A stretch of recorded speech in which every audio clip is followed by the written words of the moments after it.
Halo, selamat pagi pemirsa. Kami hadir kembali dalam Menyus Pagi melengkapi informasi Anda pada pagi hari ini. Selain 3 berita utama tadi, kami juga akan hadirkan beragam informasi penting lainnya. Bersama saya, Gede Satria, inilah Menyus Pagi selengkapnya untuk Anda.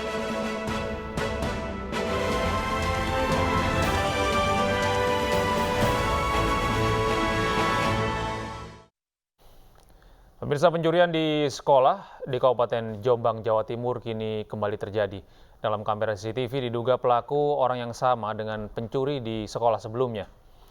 Ini adalah rekaman CCTV yang menunjukkan aksi dua pria saat sedang mencuri di SD Negeri Panglungan 2, Wonosalam, Jombang, Jawa Timur.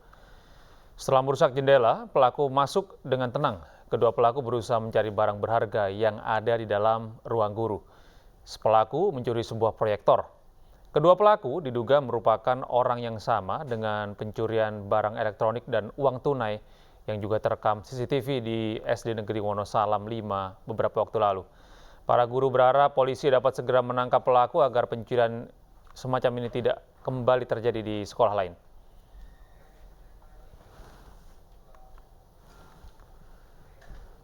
Pemirsa, seorang perempuan yang hendak menagih utang malah disiram air panas dan ditusuk gunting oleh pengutangnya.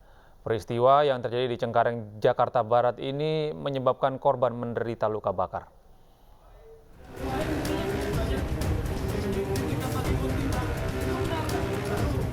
Seorang wanita berinisial TS melaporkan kasus penganiayaan yang dialaminya ke Polsek Cengkareng, Jakarta Barat. Kepada polisi, korban menunjukkan sejumlah luka yang dialaminya akibat disiram air panas dan ditusuk dengan gunting oleh pedagang kopi dan anaknya. Peristiwa ini bermula saat korban menagih utang sebesar Rp175.000 kepada pelaku yang sedang berdagang kopi. Namun naas, cekcok mulut pun terjadi dan puncaknya korban disiram air panas dan ditusuk dengan gunting. Masalah hutang piutang ditagih, dia emosi, marah, akhirnya dia melakukan penyiraman air panas dan mengambil gunting sehingga ditusukkan ke pelapor. Tim kepolisian sektor Cengkareng sudah menangkap kedua pelaku. Berikut barang bukti sebuah termos dan gunting. Hingga kini kedua pelaku masih diperiksa intensif karena satu dari dua pelaku masih di bawah umur dan diduga mengalami keterbelakangan mental. Dari Jakarta, Miftahul Gani, iNews melaporkan. Pemirsa, bayi laki-laki ditemukan warga di kebun di Desa Sri Kandang, Kecamatan Bangsri, Jepara, Jawa Tengah. Diduga bayi ini sengaja dibuang oleh ibunya karena malu bayi tersebut lahir dari hasil hubungan terlarang.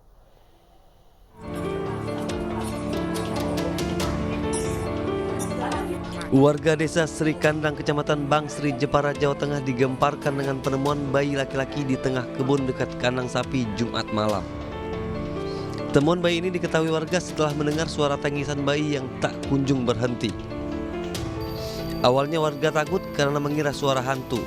Namun setelah diperiksa ternyata bayi dengan tali pusar yang masih utuh dan hanya beralas daun talas. Bayi malang ini dibawa ke Puskesmas Bangsri guna dilakukan pemeriksaan medis. Petugas berhasil menangkap pelaku. Pembuang bayi ternyata ibu kandungnya berinisial S, 40 tahun, seorang buruh tani warga setempat dengan status tidak bersuami. Kami dari Satres Kimur Jepara melakukan penyelidikan hingga akhirnya kami menemukan seorang yang baru melahirkan dengan inisial S. Inisial S berumur 40 tahun. Jadi yang bersangkutan juga saat ini masih di Puskesmas Bangsri dan masih belum bisa diambil keterangan karena terdapat pendarahan akibat dari lahiran bayi itu. Polisi belum bisa menggali informasi dari pelaku karena masih menjalani perawatan intensif di Puskesmas Bangsri karena pendarahan. Diduga pelaku sengaja membuang bayi lantaran malu karena bayi lahir dari hubungan terlarang. Dari Jepara, Jawa Tengah, Alif Sutarto, iNews melaporkan. Pemirsa, polisi menangkap pelaku pembunuhan teman dekatnya yang menyamar sebagai ojek online di Bandung, Jawa Barat. Saat ditangkap, pelaku sempat menghilangkan barang bukti, jaket, dan pisau yang digunakan untuk membunuh korban.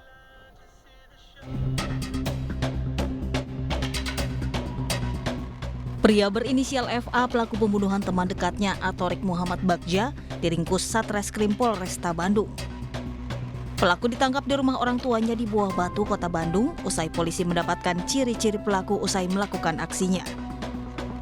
Saat ditangkap, pelaku mencoba menghilangkan barang bukti seperti jaket dan pisau yang dipakai membunuh teman dekatnya.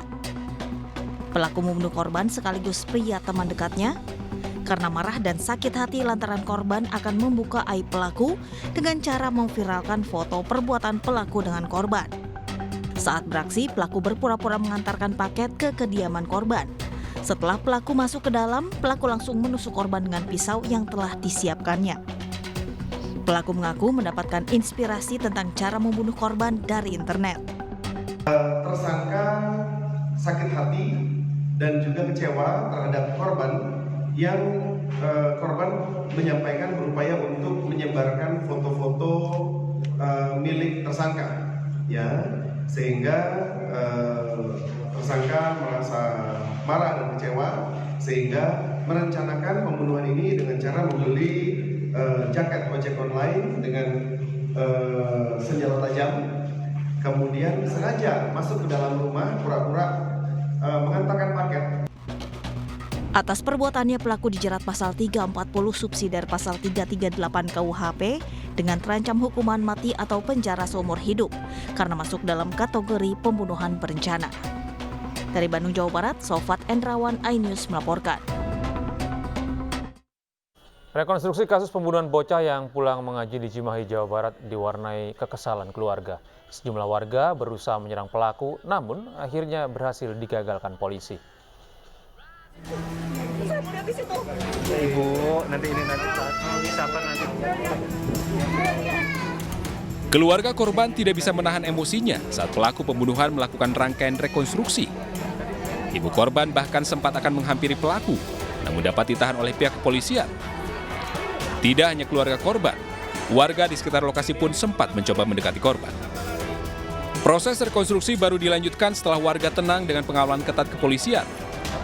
8 adegan diperagakan dalam rekonstruksi yang berlangsung Jumat kemarin. Mulai dari pelaku minum minuman keras hingga saat pelaku menusuk korban. Dalam rekonstruksi terungkap, pelaku sempat menggeledah tas korban untuk mencari handphone. Konstruksi ini kan sebenarnya hanya untuk mempraktekkan apa yang sudah menjadikan kesaksian dari masing-masing pihak. Tadi kita dari penyidik Satreskrim Polres Cimahi beserta dari Kejaksaan Kota Cimahi telah selesai melaksanakan rekonstruksi dengan 8 adegan dengan perincian yang lebih lanjut. Sebelumnya, korban PS yang pulang mengaji pada Rabu malam 19 Oktober 2022 ditusuk oleh pelaku hingga tewas.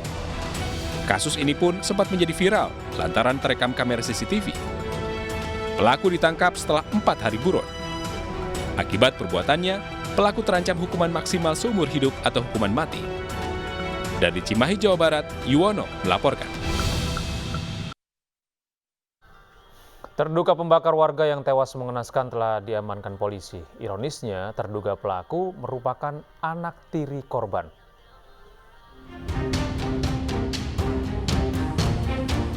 Anggota Polsek Sungai Kanan bersama Satreskrim Polres Labuan Batu, Sumatera Utara telah menangkap terduga pembakar Nur Hayani Dalimunte, warga Dusun Sampean Barat, Labuan Batu Selatan. Pelaku merupakan anak tiri korban. Ia masih dalam pemeriksaan polisi untuk mengetahui motif kejadian.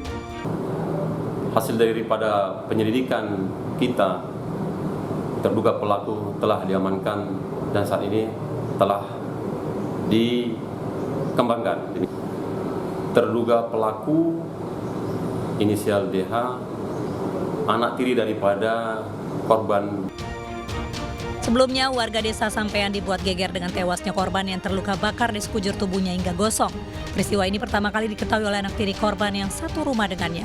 Pihak keluarga polisi dapat mengungkap kasus ini. Dari Labuan Batu Selatan, Sumatera Utara, Randi Kurniawan, iNews melaporkan. Olah TKP kembali digelar di lokasi ditemukannya keempat jenazah yang tewas mengering. Sementara itu, proses penjemputan dan kremasi keempat jenazah yang rencananya dilakukan hari kemarin, maksud kami, diundur besok. Petugas gabungan dari Polda Metro Jaya dan Polres Jakarta Barat kembali mendatangi rumah satu keluarga yang ditemukan tewas mengering di perumahan Citra Garden 1, Extension Kalideres, Jakarta Barat. Polisi tiba di lokasi pada jam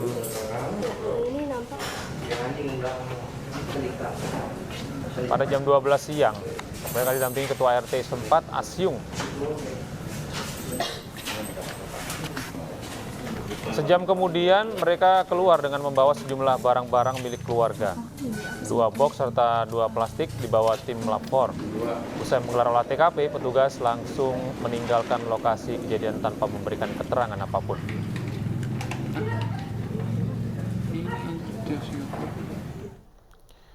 Pemirsa, keluarga dari keempat jenazah yang meninggal misterius di perumahan Citra Garden batal menjemput keempat jenazah. Pengambilan jenazah sekaligus prosesi kremasi baru akan dilakukan pada hari ini. Hingga Minggu malam, keluarga jenazah yang ditemukan meninggal misterius di perumahan Citra Garden Kalideres, Jakarta Barat belum menjemput keempat jenazah.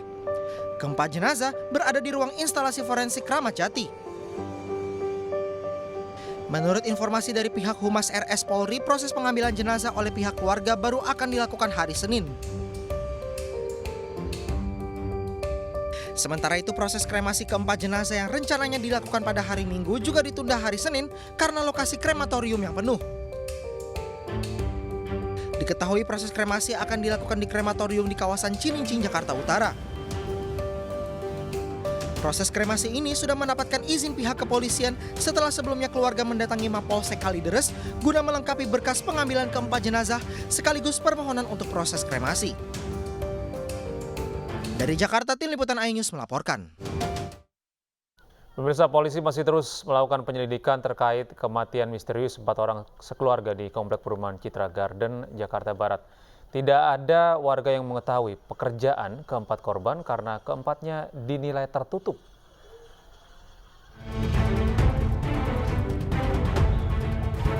Warga Komplek Perumahan Citra Garden, Jakarta Barat dihebohkan dengan penemuan 4 jenazah satu keluarga di dalam sebuah rumah.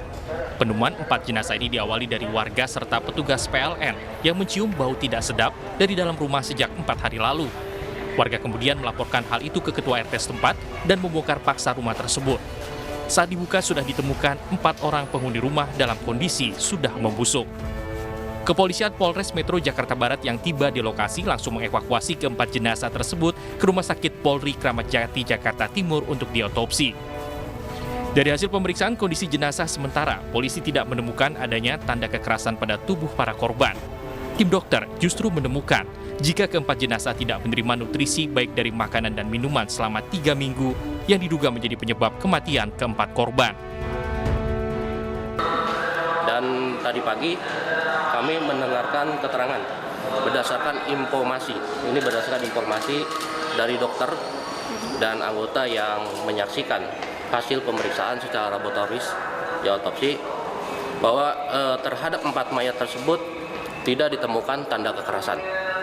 Ya, jadi tidak ada tanda kekerasan. Jadi berdasarkan dari pemeriksaan bahwa dari lambung para mayat ini tidak ada makanan.